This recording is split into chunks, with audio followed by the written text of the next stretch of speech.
Good morning, welcome back. Come on, Woody. Going back out on delivery.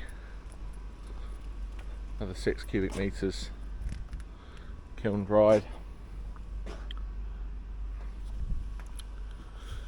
Do this, get back, and we are going to start processing. I put the burner on this morning, did a few errands, and we've got a lot of softwood on the deck, and then once we've done that we have hardwood to do. So try and get as much done this afternoon.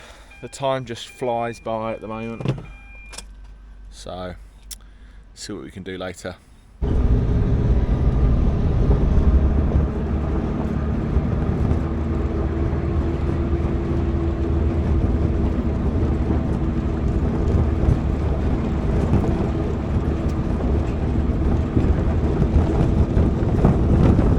Right, so we've got a load of softwood on the timber deck.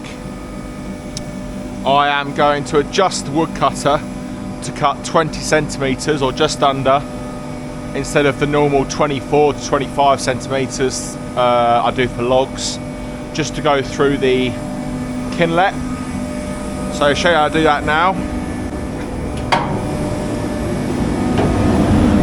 So this is the push plate. To adjust these.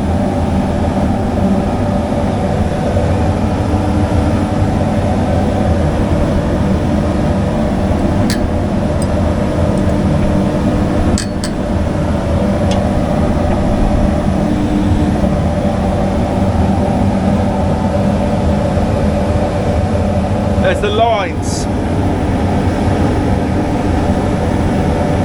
I don't know if you can see these lines.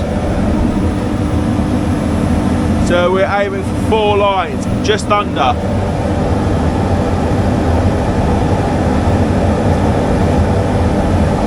1, 2, 3, 4. We're going to push a little bit more, just to make sure they go through the kinlet.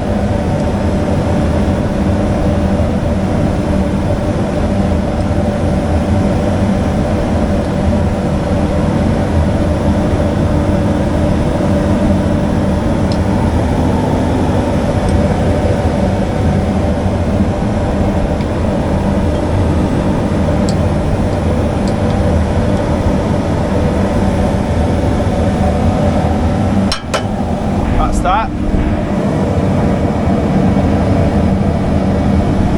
Might have to change the chain.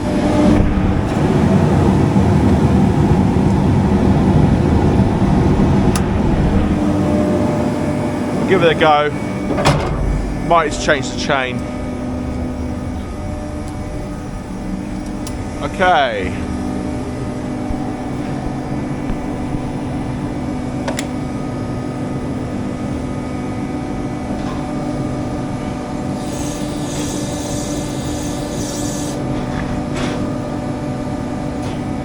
It's the first. You have to prime the lube, prime the chain oil. Hold that down until it starts coming out the bottom of the bar.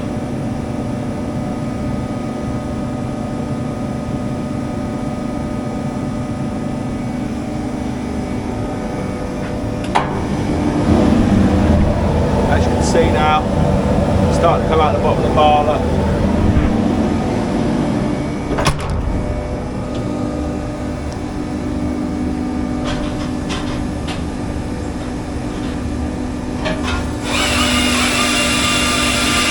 Like I said before, the machine's cold, so it runs really slowly.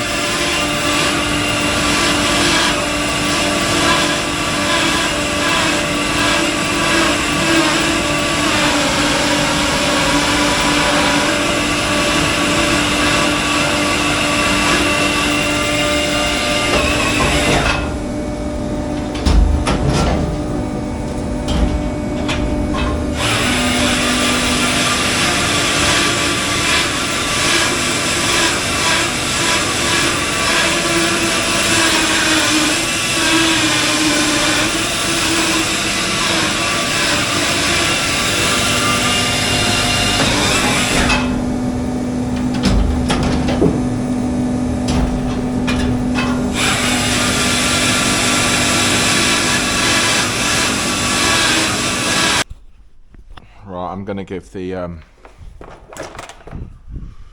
going to change the chain quickly.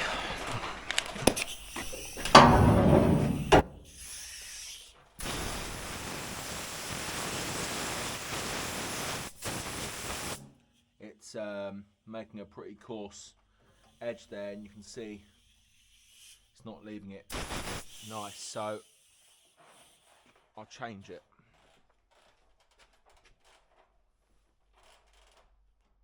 It's well worth keeping on top of quality of the chain.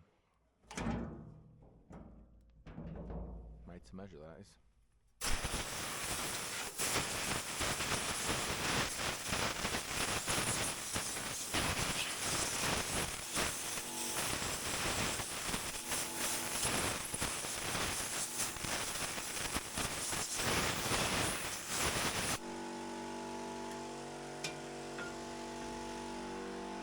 Machine's off. Just going to slacken off these 17mm nuts. Slacken off the tensioner a little bit. Then we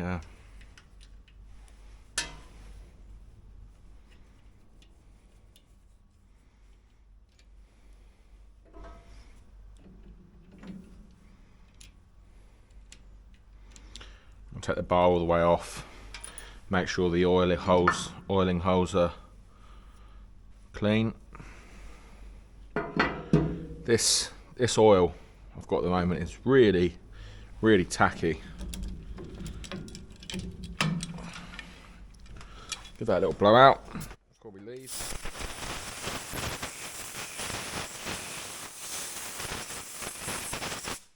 And that's all blown out. Right.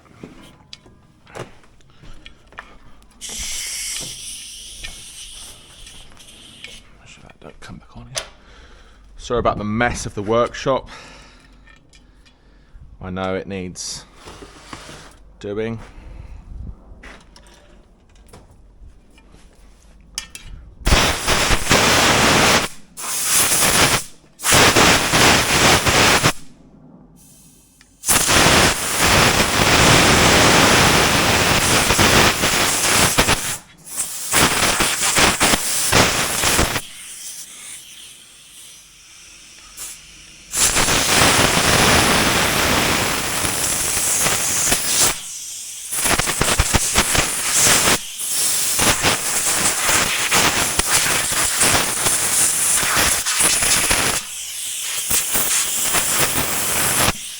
Right, barlet's in good condition. It's not burred over at all. I did touch this one up a little while ago. You can just see there where the sprocket throws the chain into the bar. It's just starting to burr over, and you do get it up here as well, but it's not too bad. There's no rough edges. These are all my sharpened chains. They're dull, they're sharp. I will do a video soon, a follow-up. I'm really enjoying this Oregon chain sharpener, as you can see. It's been used quite a lot. I do need to get a new grinding wheel. Quite a lot of people said get a different grinding wheel. I thought I'd use this up first, I'll be honest. And then when I have to change, I will get a different brand. Seems to do the job, but yeah, it does heat up quite quickly, the teeth, so you have to really watch out for that. So we'll get the wheel changed at some point when I need to. I don't know which way around it was, doesn't matter. Flip it over anyway. Okay, make sure the chain's in the right way. Pretty sure it's the sharp one. This one hasn't been done.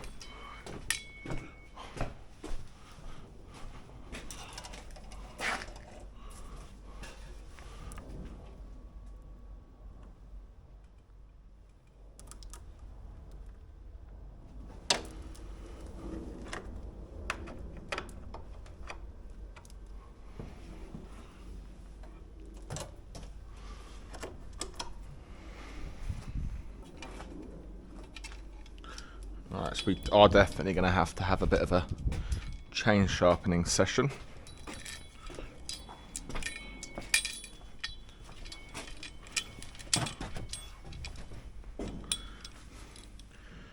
Oil hole is definitely clear. Nothing worse than putting this all back together and the oiler isn't clear. You have to take it all apart again. Okay. Put this plate back on. I always keep it. Make sure there's no debris between the bar and the plate.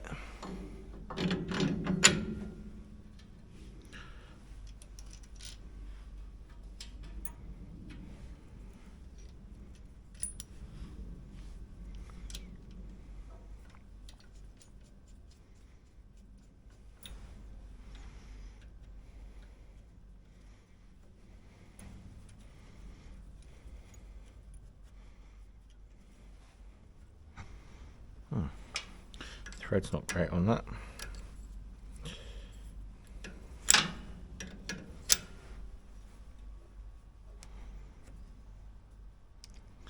Finger tight.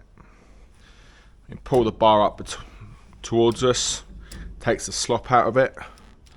As you can see, we've got quite a bit of slop in there. Tighten it up. It does go fairly tight, because as it warms up, it will warm up. You'll never stop a bar from warming up, especially when you're cutting like this is. It's just constant cuts. It's not like a chainsaw. Constant cuts. You know, you're looking at 1,000 cuts a day on a good day, and that is, you know, it could be going through max diameter stuff. So it will warm up and slacken off a little bit. I'll give it a tiny crank there. That looks all right. And then we'll, while applying pressure, tighten down these nuts.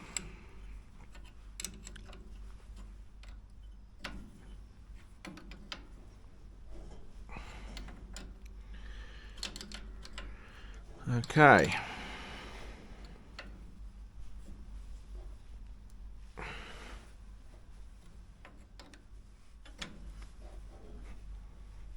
It's a 404 chain. It's a 2mm 404 chain, and the 2mm, I believe, is the thickness of the driver. Chain. I don't know what this is called, but basically it sits in the groove where the chain is and stops the bar from being pinched. And this here is on a switch. That switch there. Once that's been actuated, it goes into slow mode, so it goes fast down to the bit of wood. As soon as the wood touches this guard, it makes the bar slow down and go into the cutting speed. All got safety switches on. Obviously, the machine's off at the moment. Okay, so we'll have to prime it again, and we'll also check while it's off and quiet. We will just check what it's cutting to. There you are, 19.5 centimeters, and the kinlet is set to 20 centimeters. So we're all good there. Well, technically it's actually 8 inches, which is just over 20 centimeters. So we've got about half an inch of play. I'm just going to be putting these in here. I'm actually going to try and stack them in to try and get more in per cage. And while I'm at it, I might try and, if I can keep up, I'm going to split them in half as well. Saves time on the kindling end. Okay, so we're going to turn it on, prime it, and we'll get cutting and splitting.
Well, we got 3 cages done. It didn't take too long at all, but then I had to go off and do another job.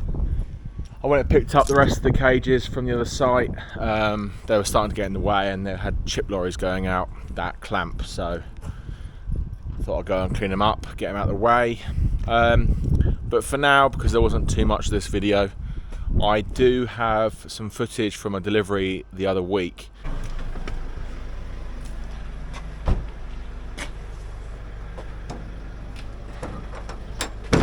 I'll square this up a bit.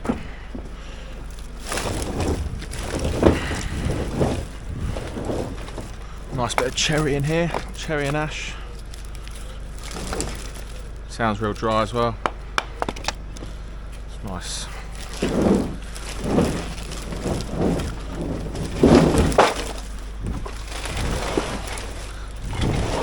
Don't get them too close to the door.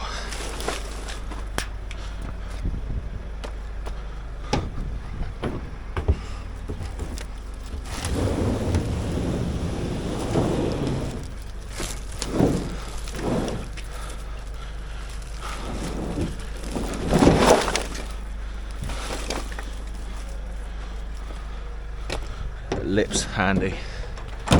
So yeah, he's already paid. So it's done. A few of you wondered how I dragged or delivered the bags in the first place without a crane. So this is how I did it. Obviously you'll see in the video where I drag them off. It's pretty simple. It's a lot easier on the grafter than it is the it's a lot easier on the D-Max than it is the grafter. The grafter has quite an abrasive floor, so it do stick to the floor a bit better, and also it's a little bit higher off the floor. But the D-Max has this ribbed plastic lining, so they slide really easy on here, and as you'll see in the video, I can pull them pretty much one hand. So well, I hope you enjoyed that little insight to a delivery and how I do it. That's probably going to be it for this video. I hope you guys enjoyed it, and I'll see you in the comments, and I'll see you on the next one. Cheers.